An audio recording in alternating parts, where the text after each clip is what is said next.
రాయలసీమలో మాత్రమే దొరికే ఈ కాసరకాయలు మీరు ఎప్పుడైనా తిన్నారా? ఒకవేళ తినకపోయి ఉంటే ఎక్కడైనా కనిపిస్తే అస్సలు మిస్ అవ్వకండి. చాలా టేస్టీగా ఉంటాయి. చాలా సింపుల్ గా ప్రిపేర్ చేయొచ్చు.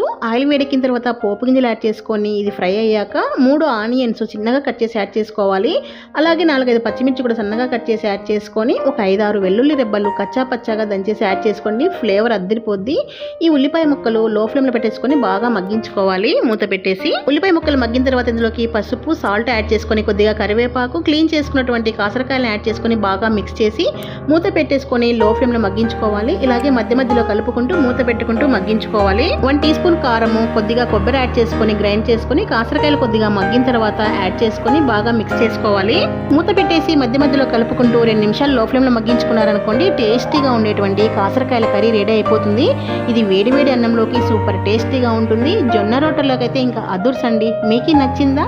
లైక్ చేసి షేర్ చేయండి. Thank you for the watching.